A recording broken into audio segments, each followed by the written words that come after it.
ನನ್ ಮಗ ಸಕ್ಕರೆ ಮಾಡಕ್ಕೆ ಮೂಳೆ ಹಾಕ್ತಾರೆ ಅಂದ್ರಲ್ಲ ನಿಜವಾ? ಅಜ್ಜಿ ನಿನ್ ಪ್ರಶ್ನೆ ಅದೇ ಅಲ್ವಾ, ಸಕ್ಕರೆ ಮಾಡೋದಕ್ಕೆ ಮೂಳೆನ ಹಾಕ್ತಾರೆ ಅಂತ ತಾನೇ ನಿನ್ ಪ್ರಶ್ನೆ. ಅದನ್ನ ಅರ್ಥ ಮಾಡ್ಕೋಬೇಕು ಅಂದ್ರೆ ನೀನು ಮೊದ್ಲು ಶುಗರ್ ಪ್ರೊಸೆಸಿಂಗ್ ಮೆಥಡ್ ನ ಅರ್ಥ ಮಾಡ್ಕೋಬೇಕು. ಇಲ್ಲಿ ನೋಡಿ, ಇಲ್ಲಿ ಮೊದ್ಲು ಕಬ್ಬಿರುತ್ತಲ್ಲ, ಅದನ್ನ ಜ್ಯೂಸ್ ನ ತಗೊಳ್ತಾರೆ. ಜ್ಯೂಸ್ ನ ತಗೊಂಡ್ಬಿಟ್ಟು ಅದನ್ನ ಹೀಟ್ ಮಾಡ್ತಾರೆ. ಹೀಟ್ ಮಾಡಿ ಎವಾಪರೇಟ್ ಮಾಡ್ಬಿಟ್ಟು ಅದರಿಂದ ಬೆಲ್ಲನ ತಯಾರಿಸ್ತಾರೆ. ಈ ಬೆಲ್ಲ ಏನಿರುತ್ತೆ ಇದು ಬ್ರೌನ್ ಕಲರ್ ಇರುತ್ತೆ. ಈ ಬ್ರೌನ್ ಕಲರ್ ಇದ್ದಿದ್ದು ವೈಟ್ ಕಲರ್ ಸಕ್ಕರೆ ಆಗ್ಬೇಕು ಅಂದ್ರೆ ಅವ್ರು ಏನ್ ಮಾಡ್ತಾರೆ ಅಂದ್ರೆ ಬೋನ್ ಚಾರ್ ಫಿಲ್ಟ್ರೇಷನ್ ಮೆಥಡ್ ನ ಯೂಸ್ ಮಾಡ್ತಾರೆ. ಬೋನ್ ಚಾರ್ ಫಿಲ್ಟ್ರೇಷನ್ ಮೆಥಡ್ ಅಲ್ಲಿ ಏನ್ ಮಾಡ್ತಾರೆ ಅಂದ್ರೆ ಪ್ರಾಣಿಗಳದ್ದು ಮೂಳೆ ಇರುತ್ತಲ್ಲ, ಆ ಪ್ರಾಣಿಗಳ ಮೂಳೆನ ಕಾರ್ಬನ್ ಇಲ್ದಲೆ ಸುಡ್ತಾರೆ. ಅದನ್ನೇ ನಾವು ಬೋನ್ ಚಾರ್ ಅಂತ ಕರೀತಾರೆ. ಇವೆರಡನ್ನು ಕೂಡ ಪ್ರೊಸೆಸಿಂಗ್ ಮಾಡಿದ್ಮೇಲೆ ಈ ಬೆಲ್ಲ ಮತ್ತೆ ಬೋನ್ ಚಾರ್ನು ಕೂಡ ಮಿಕ್ಸ್ ಮಾಡಿ ಅದ್ರಲ್ಲಿ ನಮಗೆ ಸಕ್ಕರೆನ ಸಿಗುತ್ತೆ.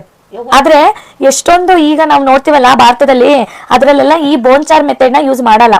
ಇಲ್ಲೆಲ್ಲ ಏನ್ ಮಾಡ್ತಾರೆ ಅಂದ್ರೆ ಸಲ್ಫೈಡೇಷನ್ ಮೆಥಡ್ ಯೂಸ್ ಮಾಡ್ತಾರೆ, ಐರನ್ ಎಕ್ಸ್ಚೇಂಜ್ ಮೆಥಡ್ ಯೂಸ್ ಮಾಡ್ತಾರೆ. ಇದಲ್ದಲೆ ಬೇರೆ ತುಂಬಾ ಮೆಥಡ್ ಗಳೆಲ್ಲ ಇದೆ, ಅದನ್ನೆಲ್ಲ ಯೂಸ್ ಮಾಡ್ತಾರೆ.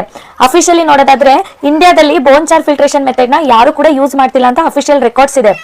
ಬಟ್ ಎಷ್ಟೊಂದು ಕಡೆ ಈ ಶುಗರ್ ಕೇನ್ ಇಂಡಸ್ಟ್ರಿ ಇರುತ್ತಲ್ಲ, ಅದ್ರ ಅಕ್ಕಪಕ್ಕ ನೋಡಿದ್ರೆ ಪ್ರಾಣಿಗಳ ಮೂಳೆ ಬಿದ್ದಿರುತ್ತೆ ಅಂತ ಹೇಳ್ತಾರೆ. ಬಟ್ ಏನಾಗಿದ್ರು ಕೂಡ ಸಕ್ಕರೆನ ತಿನ್ಬಾರ್ದು, ಯಾಕೆಂದ್ರೆ ಅದ್ರಲ್ಲಿ ಕೆಮಿಕಲ್ಸ್ ಹಾಕಿರ್ತಾರೆ. ಆಯ್ತಾ?